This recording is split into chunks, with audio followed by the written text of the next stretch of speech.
What's up guys, Vulkan here, and today we're taking a deep dive into Outriders and going to cover everything you need to know to hit the ground running to start building your ultimate character and collecting that legendary loot. So this video is a long one, but it's going to give you everything you need to know to have a strong grasp of what Outriders is, what to expect, and there should be more than enough here to start planning your character. I've put timestamps in the description to make life a little bit easier for you guys if you're looking for something specific. Now, I have had the opportunity to play Outriders in a closed test, but due to the pandemic, I had to join remotely, and unfortunately, there was a graphical bug in my version, so my gameplay wasn't able to be used. So what you see here is footage from other outlets. Now, if you like Outriders and you want more content, make sure to subscribe and click the bell icon. This will be a staple on the channel, so I hope you all enjoy the video. So to get started, Outriders is a co-op action RPG looter shooter created by People Can Fly and published by Square Enix. It's releasing on February 2nd, 2021 on just about every platform. You're going to be able to play it on Steam, Epic, PlayStation 4, PlayStation 5, Xbox One, the new Series X and S, plus Google Stadia. And to top this all off, you're going to be able to play with anyone on any of those platforms because the game will have full crossplay support, which is phenomenal. Great work on their end. Now, one important thing to note here is that Outriders is not a live service game. A lot of people have been comparing it to things like Destiny.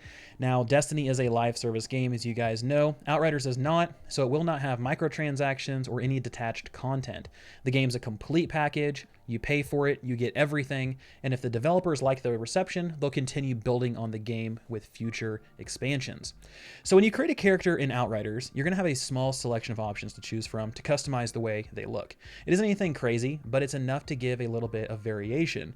And if you ever want to change your character's look, you can do that at any time from a town or a camp. And after you've created your character, you're going to be given the choice of 4 classes to choose from. The Devastator, who's a beefy tank-like class that focuses heavily on melee attacks, bleeds, defense, and manipulating the earth. And if you decide to pick the Devastator, you're going to be able to do things like coat your body in rock armor, shoulder charge into battle, stop bullets midair with a shield, and impale enemies on spikes. The Technomancer is a well-rounded support that focuses on summons, decay damage, crowd control, and long-range attacks. If you decide to pick the Technomancer, you'll be able to materialize weapons from midair. You can summon missile launchers, Gatling guns, and turrets to dish out damage, and the Technomancer has the only healing skill in the game, making them a great pocket healer for the team. The Trickster is a lightweight agile class that focuses on teleports, melee attacks, and anomaly damage. If you pick the Trickster, you'll be able to teleport across battlefields, place traps, and slice through groups of enemies, which causes them to take extra damage and explode. So the Trickster is also the only class that can gain a damage mitigation shield purely from its class mechanic. And lastly is the Pyromancer, a class that focuses on mid-range attacks, igniting enemies, and knockbacks. If you choose the Pyromancer, then you'll be able to do things like life drain enemies, place thermal bombs to blow up large groups, and launch a massive fire beam that interrupts and burns anything that it touches. And all of these classes have their own identity, playstyles, and ways to recover health. Because in Outriders, you can't just restore health using a potion. So there's nothing you can click to pop a heal and restore all your health. You have to play aggressively and kill enemies to do that. So the Devastator will heal whenever an enemy near them dies. The Technomancer has the only healing skill in the game like we spoke of, but they also recover bits of health whenever they deal damage, like a vampire style mechanic. The Trickster recovers health whenever an enemy near you dies, but this also extends the duration of your shield, which the Trickster needs because it is a squishier class. Then you have the Pyromancer. This recovers health whenever a marked enemy dies, and enemies are marked whenever they're hit with any of your skills. This includes damage from your thermal bomb, which will mark everything around it if it happens to survive. So each class also comes with 8 skills to choose from, and these unlock as you level. You can choose up to 3 of these to use at a time to suit your playstyle and what you need for any situation. Now the skills are fairly balanced on each class. You have some for damage, some for defense, and some for utility, but here's a tip. Do not just dive headfirst into damage, think you'll be able to roll everything and blast your way through the game. Try to have at least one defensive or utility skill to use just in case things get dicey so you can make it out of there alive. So pulling all of this together, you really need to think hard about what class you want to be in Outriders. They all have pros and cons, and they all excel at certain types of damage, so really it comes down to whatever you prefer. I will have another video that's going to take a deeper dive into each class and discuss which one is right for you and your playstyle. When it comes to story, looter shooters aren't usually at the top of many lists. The narrative is typically loose and just enough to keep players interested in progressing towards endgame. Outriders is slightly different. From what I experienced, the game has a decent story, enough to make me flip through the codex and read more about the characters, the creatures, and the world of Outriders as a whole. And as far as we know, humanity has fled Earth for some unknown reason and landed on Enoch, a planet full of carnivorous beasts, a magical essence called Anomaly, and humanity is struggling to survive. But on the gameplay side of things, the story is divided into separate missions and zones. Outriders follows a hub and spoke system, so you're going to have a main city where you can pick up quests, visit vendors, and manage your character, and once you're ready to go, you can speak to your driver to travel to a new zone to progress the story. These zones vary in size, setting, and they are not linear. So you have the main area with paths leading off to other side areas to explore, and when you move into a new area, you can plant your camp flag to set a respawn point and summon an ammo crate to top off. As you move through these different areas, the side areas and the main areas, you're going to see quests that are scattered throughout. So you can find wanted posters to kill bosses or talk to NPCs and help with fetch quests, revenge missions, and all of the typical things you'd expect to see in an RPG quest log. These can reward gear and experience, so just like in any RPG, make sure to pick them all up and complete them efficiently. And we did talk about main quests and side quests, but there are also things called bounties and hunts. Now, bounties aren't any different in Outriders than other games. An NPC wants a target dead, so it's up to you to take care of business. You can either pick these up from wanted posters or by talking to characters in town. Now, these are also retroactive, so if you kill a named boss out in the wild, you can still return to an NPC to turn that quest in. Hunts are similar to bounties, but these are more random and are generally focused on fighting legendary monsters on Enoch to bring their head back as a trophy in exchange for a reward. And both of these styles of quests will reward you with top-end gear for your level and give a decent challenge to solo players. And speaking of challenge, Outriders constantly ratchets up the difficulty through their world tier system. And this system is going to monitor how a player is doing by keeping track of their time to kill and their deaths. So if you're blowing through content, then the game will continue raising the world tier until you're met with a moderate challenge. And that's something I really want to make sure everybody understands about this system. This isn't meant to be soul crushing. It's meant to be something that keeps players ahead in the game and avoids the game turning into a total just cakewalk.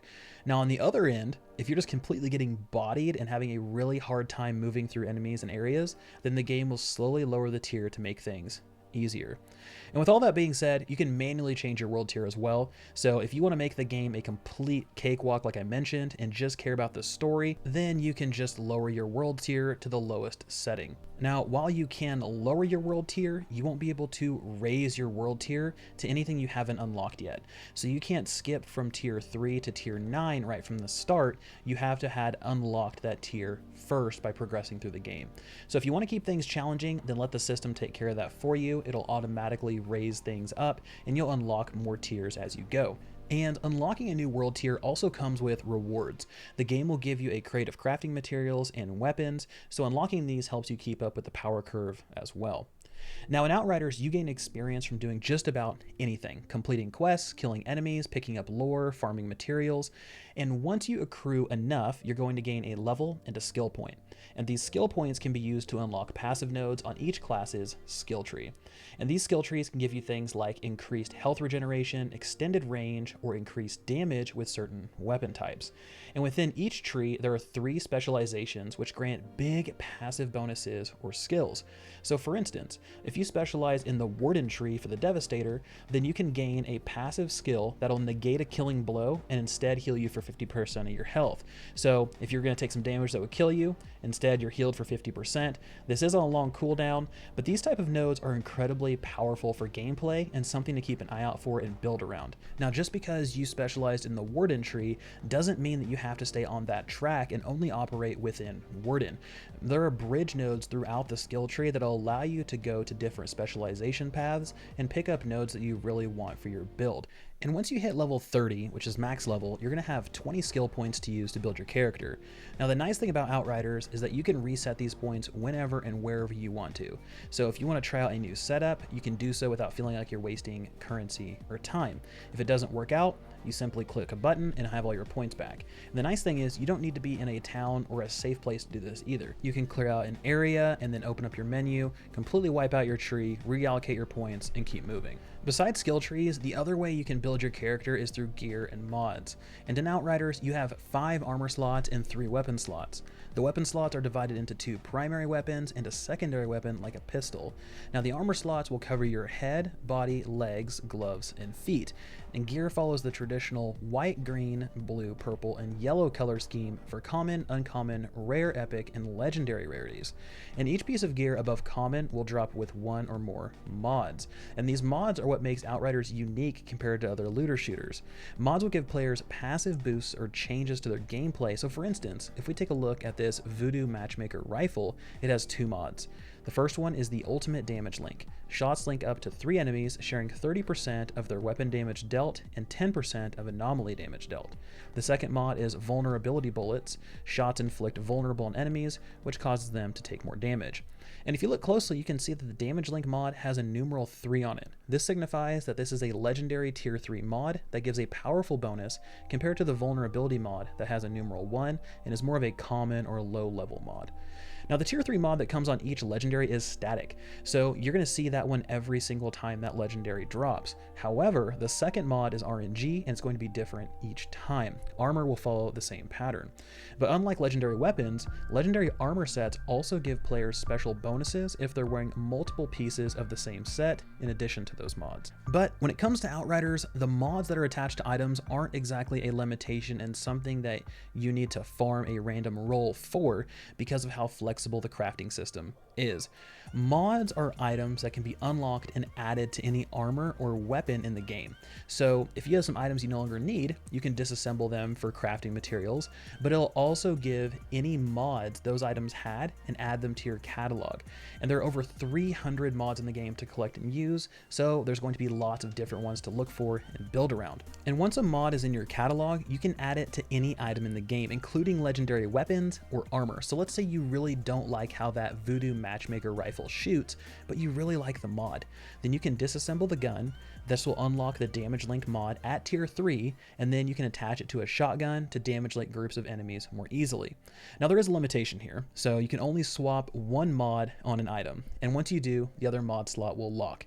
That being said, you can continue to swap that unlocked mod slot as much as you would like. And this can lead to some crazy powerful combinations where you have a weapon that has 2 legendary mods attached to it. You have a legendary weapon that drops, you really like that legendary mod that it has, but you're not really too crazy about the secondary mod. So you remove that secondary mod, you grab another legendary mod that you got from disassembling an item, attach it to that weapon, and suddenly you have just this crazy powerful item that's going to be awesome to build around.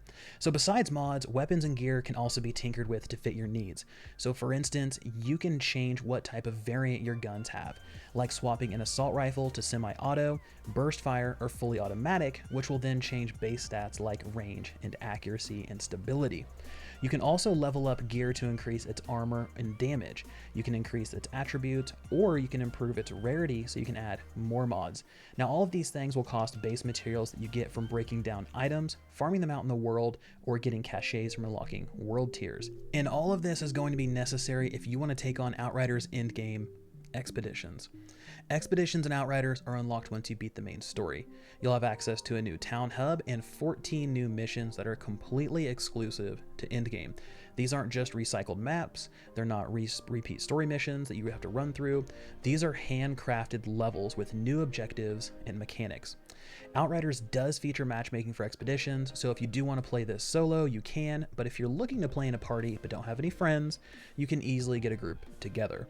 So before you launch an expedition, you first have to select a difficulty tier that you want to play, and these tiers will start at 3 and only unlock after you successfully complete an expedition. So for example, if you finish a run at tier 3, then you're going to unlock tier 4. After that, you need to finish a tier 3 or tier 4 map to unlock tier 5, and then tier 4 or tier 5 to unlock tier 6, and so on. So it slowly progresses and unlocks new difficulty tiers.